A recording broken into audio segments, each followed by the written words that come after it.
बिहार के सीएम नीतीश कुमार इन दिनों super active mode में हैं और अपने मंत्रियों से लेकर विभागों के ऑफिसर दफ्तरों पर धावा बोल रहे हैं। मंगलवार को भी नीतीश ने देर से आने वाले मंत्रियों और विभाग के अधिकारियों को नसीहत दी।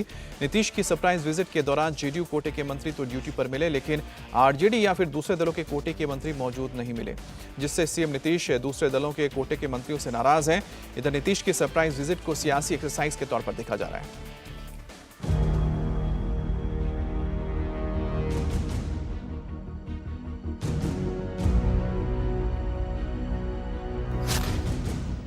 मंत्रियों के दफ्तर पर मुख्यमंत्री का धावा। भवन निर्माण मंत्री अशोक चौधरी एब्सेंट। शिक्षा मंत्री चंद्रशेखर एब्सेंट। गन्ना उद्योग मंत्री कृषि मंत्री एब्सेंट। मद्य निषेध मंत्री सुनील कुमार प्रेजेंट। सीएम नीतीश की सरप्राइज विजिट में उनके आधा दर्जन मंत्री में से सिर्फ एक मंत्री प्रेजेंट मिले। मंगलवार को सुबह 9:30 बजे सीएम नीतीश सचिवालय पहुंचे, जहां वो सबसे पहले विकास भवन में निरीक्षण करने पहुंचे और शिक्षा विभाग का जायजा लिया। लेकिन इस दौरान शिक्षा मंत्री प्रोफेसर चंद्रशेखर वहां नहीं थे। सीएम ने शिक्षा मंत्री को फोन लगाया और कहा, मैं आपके विभाग में घूम रहा हूं, आप कहां हैं? सब जगह हम देख रहे हैं कि समय पर आ रहे हैं कि नहीं है। कोई नहीं रहते हैं तब तुरंत कहवाते हैं कि भाई काहे नहीं समय पर आए हो। 9:30 बजे सबको आ जाना चाहिए, किसी को दिक्कत नहीं, इसीलिए हम घूम रहे हैं सब जगह। आप तो एक्शन में नहीं, बाकी सब भी एक्शन में दिख रहे हैं। आप तो एक्शन में दिख ही रहे हैं, बाकी सब भी एक्शन में दिख रहे हैं। सीरियस सब बाकी ये सब इसको तो देखने हम जानते हैं, इसको बहुत बड़ा न बनवाए हैं। एक बार थोड़ा गिर गया था तो उसके बाद बाकी सब आज भी देख लिए ताकि ठीक हो जाए।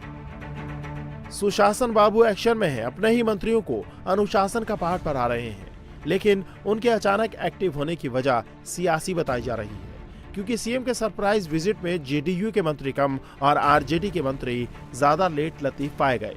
ऐसे में माना जा रहा है कि नीतीश एक बार फिर पाला बदलने के बहाने ढूंढ रहे हैं। इससे पहले 25 सितंबर को भी नीतीश कुमार कैथल में हुई INDLD की मीटिंग में नहीं पहुंचकर पटना में दीनदयाल उपाध्याय की जयंती में शामिल हुए थे, जिससे कयास लगाए जा रहे थे कि कहीं नीतीश के लिए इंडिया दूर और एनडीए पास तो नहीं दिखने लगा।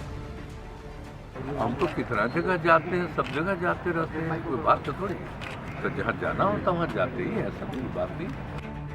जिस कैथल की रैली में नहीं जाने की घटना को सीएम नीतीश छोटी बात बता रहे हैं, उस प्रोग्राम में नीतीश कुमार मुख्य मेहमान थे और इसे इंडी गठबंधन के शक्ति प्रदर्शन के तौर पर देखा जा रहा था, क्योंकि चर्चा थी कि इसी रैली में INLD इंडिया अलायंस का हिस्सा बन सकता था। लेकिन नीतीश ने रैली से किनारा कर लिया। INDIA की बैठक से दूरी और दीनदयाल की प्रतिमा पर माल्यार्पण को नीतीश के बीजेपी प्रेम से जोड़कर देखा जा रहा है। लेकिन बीजेपी नेता दावा कर रहे हैं कि नीतीश कुमार के लिए अब बीजेपी में वापसी के सारे रास्ते बंद हो चुके हैं। अमित शाह जी ने एक बार नहीं 2 बार स्पष्ट किया है, सम्राट चौधरी जी ने स्पष्ट किया है, वो अब नाक भी रगड़ ले तो भी बीजेपी का दरवाजा उनके लिए बंद हो चुका है। हम क्यों उनका साथ है? उनमें बचा क्या है? उनमें ताकत क्या बची है? 2 वोट तो ट्रांसफर करने की क्षमता नहीं है। 2020 के विधानसभा चुनाव में वो 24 पर क्यों सिमट गए? अगर नरेंद्र मोदी जी ने जनता दल यू के लिए प्रचार नहीं किया होता तो 44 सीट भी नहीं आती। तो अब तो वो एक राजनीतिक बोझ हो चुके हैं, चाहे वो राष्ट्रीय जनता दल हो, कांग्रेस हो। तो इसलिए बीजेपी जो एक बोझ बन चुका है, उसको क्यों अपने स्तर पर ढोने का काम करेगी?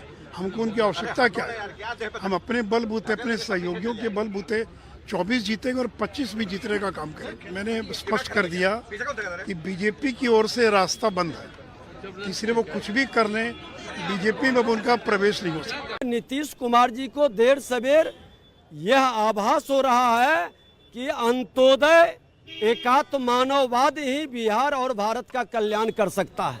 क्या बीजेपी से नजदीकी बढ़ रही है, इसको ऐसे देखा जाए? भारतीय जनता पार्टी राष्ट्रवाद के पथ पर चलता है, अंत्योदय के महामंत्र को लेकर चलता है। इसको जो स्वीकार करेगा, निश्चित तौर पर भारतीय जनता पार्टी उसके प्रति सकारात्मक भाव रखता है। इंडिया टीवी हर वक्त हर जगह डाउनलोड करने के लिए सर्च करें India TV news Google play store या ऐप स्टोर पर।